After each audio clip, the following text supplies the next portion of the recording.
এই জায়গা থেকে যখন বসিয়েছিল তখন জল ছিল না, তখন পুরো শুকনো ছিল। আমরা তখন টিনের ঘর বাঁশকুটি দিয়ে বেঁধেছিলাম এখানে।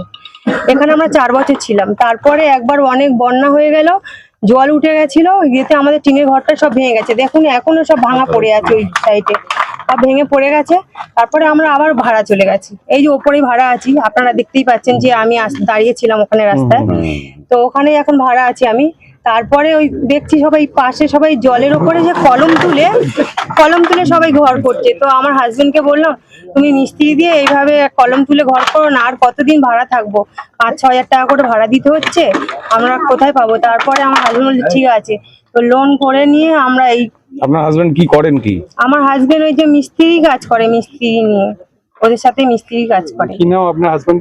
অশোক মন্ডল। কতদিন এই বাড়িটা তৈরি করছিলেন? হ্যাঁ, গত বছর করেছিলাম। এই যে কলম উঠেছিল, তো ওই কলমগুলো দিয়ে টাইপিং দিয়ে রেখে দিয়েছিল। আর এই 2-3 মাস হলো এই নিচের ঢালাইটা দেওয়া হয়েছে। আর আজকের ওই ওপরে ঢালাইটা দেওয়ার কথা ছিল, তার মধ্যে ওইটা ওইভাবে আর হয়ে গেছে। কার সাথে যোগাযোগ করেছেন বাড়িটা করার সময়?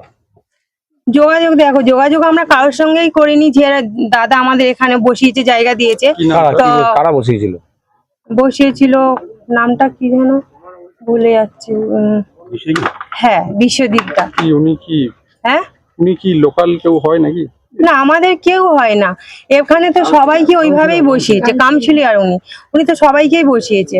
তো আমাদেরও সেইভাবে যোগাযোগ করে আমাদের বসিয়েছে। হ্যাঁ, কোন দলের কাউন্সিলর? কোন দলে?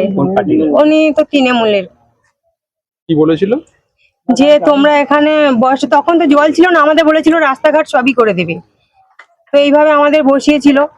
তো আমরা ওনাকে তো কোনো দোষ দিতে পারবো না, কেন দেখো আমাদের একটা বসার জায়গা দিয়েছিল।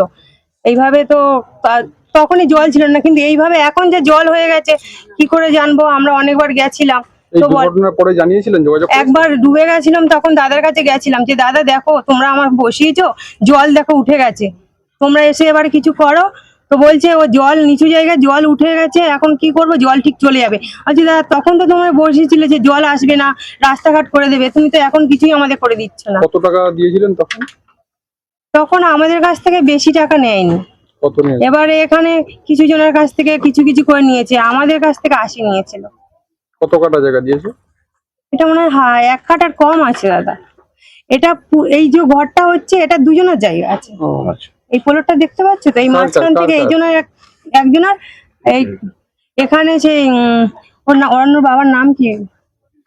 হ্যাঁ, অরণ্যর বাবার নাম কি? অমিত। অমিত কি, আমি তো জানি না। ওরা মন্ডল বা কিছু একটা, আমি জানি না। আপনার কি নাম? আমার নাম কৃষ্ণা মন্ডল। আপনি কি বাড়ির মালিক? বাড়ির মালিক মানে আপনাদের বাড়ি? হ্যাঁ।